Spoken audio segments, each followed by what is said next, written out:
Boneheaded Moment. This is number 2.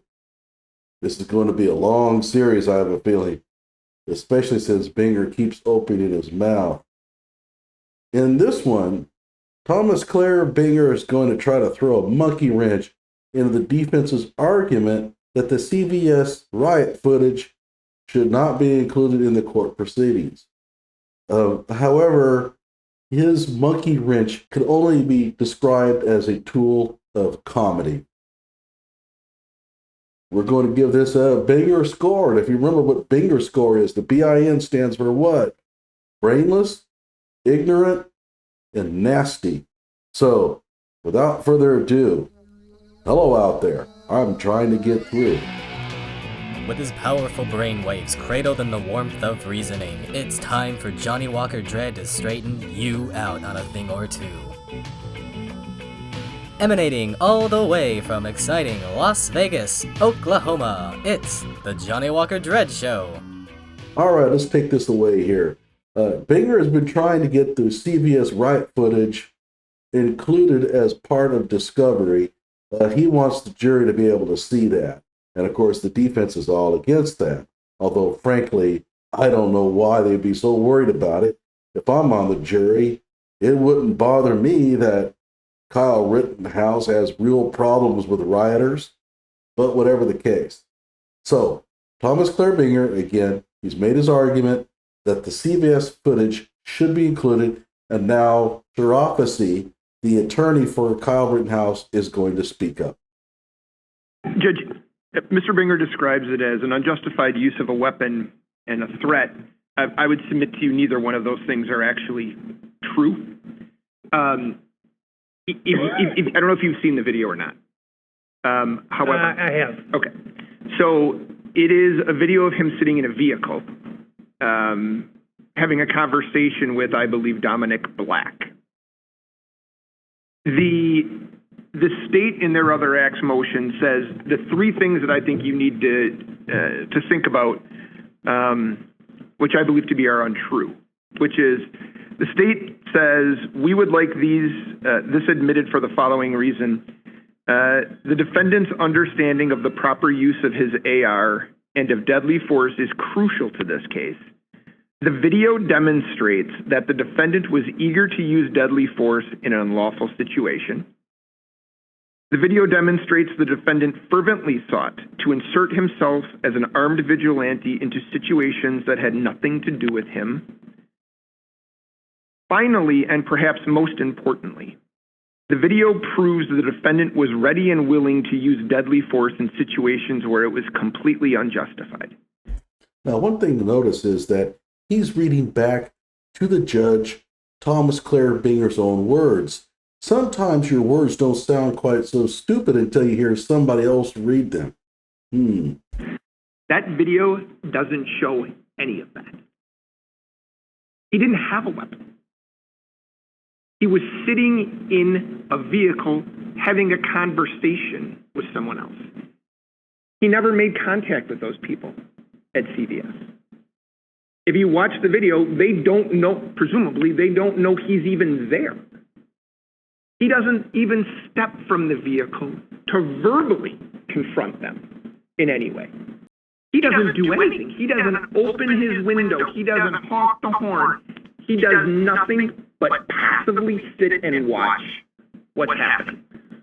Now, Thomas Clair Binger here has a little bit of a problem, and that is, Sharafasi is making it glaringly obvious that there's a huge hole in Binger's argument. And the hole is, of course, is that Kyle Rittenhouse really didn't do anything while he was sitting in the car, as opposed to the other event they're trying to make a comparison to, and that was shooting up a whole bunch of people during a riot. And you can obviously see the huge dissimilarity between those two types of events. And so now Binger is trying to think of a response. He'll come up with one, and he had been better off just keeping his mouth shut. So to say this video demonstrates his willingness to insert himself into these situations, that's untrue. He didn't insert himself. He could have, but he didn't.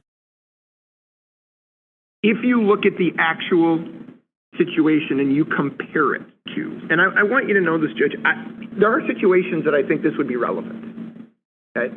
And it would be admissible. If he had fired a round at someone who was simply damaging property, I think we might be in a different spot. Notice he says, if he had done this, we might be in a different situation or something to that effect. He doesn't say things would be different. You have to be very careful about boxing yourself in. And so by saying we might be in a different situation still gives him wiggle room in case something like that does surface. Now you have a way out. At least that's how I see it. That didn't happen. Joseph Rosenbaum, Gage Grosskreutz, and Anthony Huber were not, as far as I can tell, were not looting anything that night. It is indisputable that Rosenbaum was a rioter. Not debatable. And it is not debatable that Gage Grosskreutz was armed with a Glock pistol in his waistband. That is not debatable either. Does the fact that he made that statement 14 days prior and took no action, didn't have a gun, didn't get out of the car, didn't do anything, does that make it more probable that this wasn't self-defense? I would submit to you the answer is no, because, as I've said to you before, this wasn't him taking pot shots at looters. Mr. Rosenbaum was chasing him. That started the whole thing, right? So when you're looking at it, this is Sullivan to a T. Words, the reason Sullivan, it wasn't admissible is, in one instance, it was words, and the other instance, it was violence. Sullivan concerned a case of domestic violence where they were trying to compare Sullivan's past threats against a former girlfriend versus the evidence that he had, I believe it was he had beaten up his current girlfriend.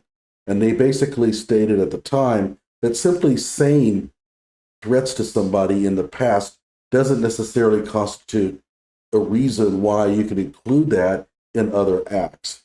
I'm a little bit fuzzy on Sullivan. I have to go back and read it. But at any rate, that's what he's talking about, is the Sullivan test that comes about from Sullivan versus the state of Wisconsin.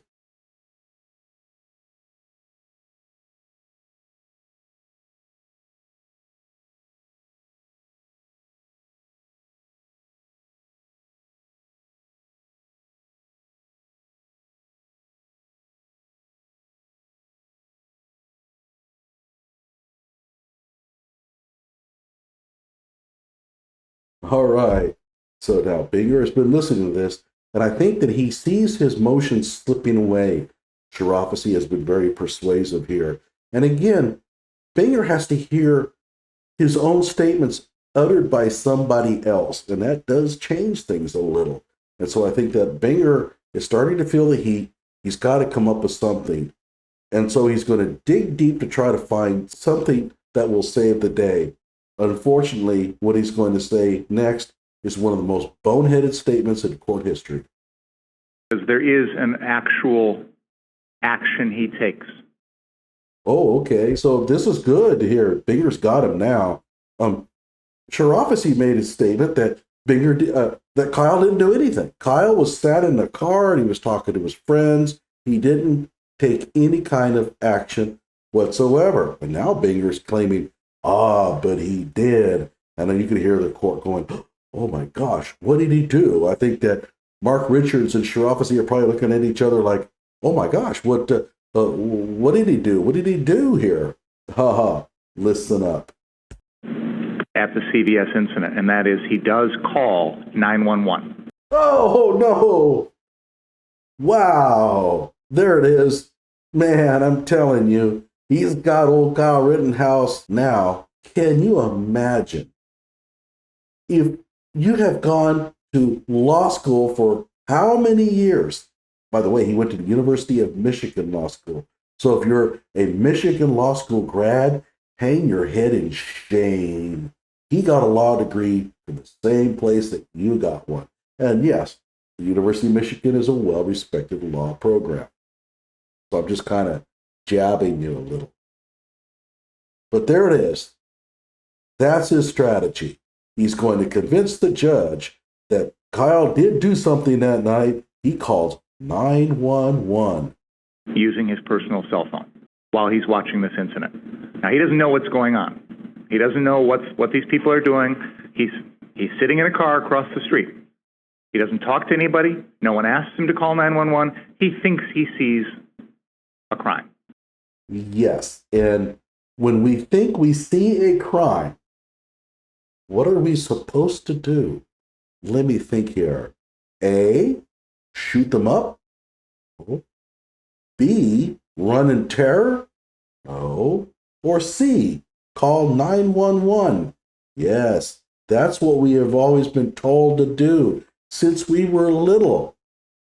We taught our kids, if you think you see something bad happening, call 911. That's the responsible thing to do. Binger is trying to paint this as a negative. What's worse is that he's going to try to paint this as none of Kyle's business. He called 911 and by doing so inserted himself into the situation.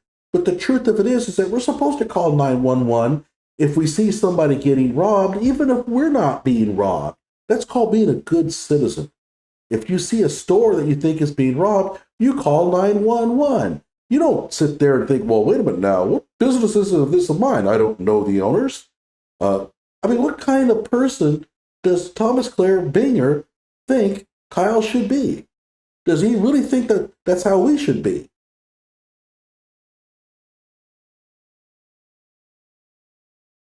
His response, in part, is to call 911. His response is also to say, I wish I had my gun so I could shoot these people. Now, we're lucky he didn't have his gun. Well, probably not really, because I doubt he would have done anything. Tough talk. People say that kind of crap all the time.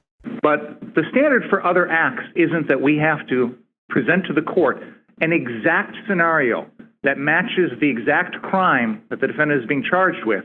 That's a straw man argument. Nobody ever made that. As the other act. That is not the bar here. Nor is the fact that these are simply words a bar to admission. For example, if the defendant had said, I'm going to kill Joseph Rosenbaum 15 days before August 25th, and then kills Joseph Rosenbaum, that would be admissible. Sure, because there would be a very strong nexus between the actual words and the later crime. Okay, I don't know. I just can't deal with this dude much longer. I'll try. So the fact that it's words, the fact that it's not action, does not bar the admissibility of this. The key issue in this case is the defendant's state of mind. Yeah, the state of mind of somebody who decided to call 911 when he saw what he thought was a riot or a burglary taking place. Okay.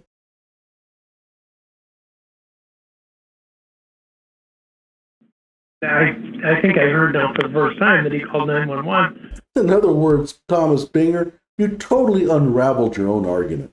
So he didn't take matters into his own hand. He called the proper authorities.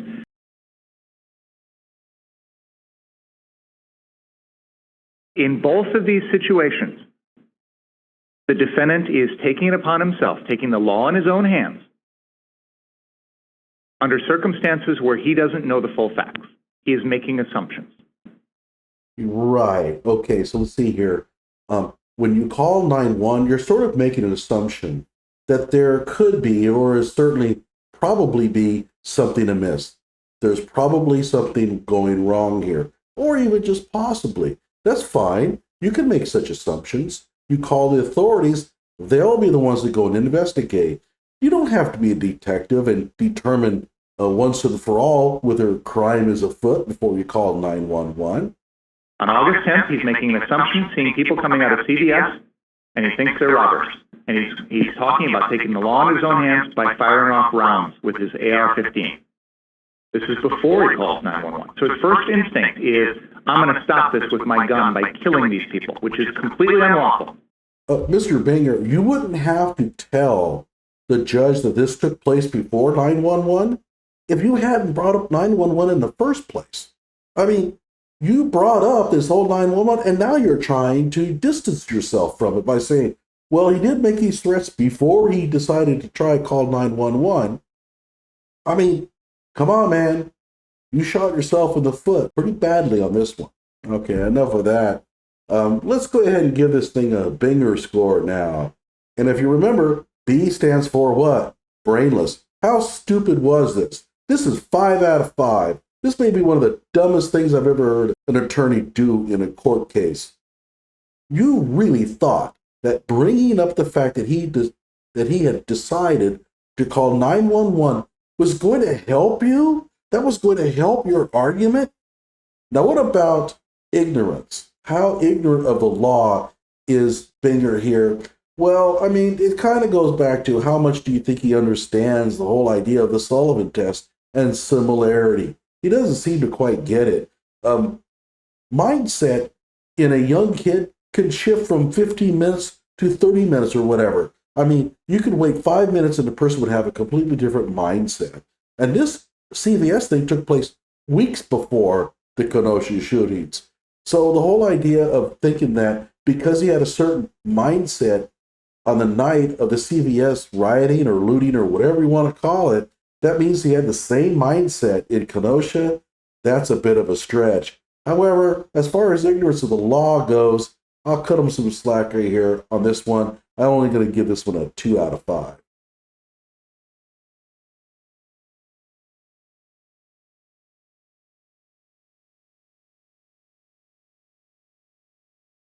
And then what about nastiness here? Well, let's see here. He is trying to put away a kid for the rest of his life in prison, and he thinks that by dialing 911 that night, that makes him more deserving of that kind of fate. That's pretty nasty. Dialing 911 was the right thing to do, but Binger doesn't care. He just wants Kyle convicted. So on a nasty scale, I'm going to give this a 3 out of 5 for a total Binger scale of 10. Like my video, subscribe to my channel, stay tuned. I'm going to do a whole bunch more of these. Kind of fun.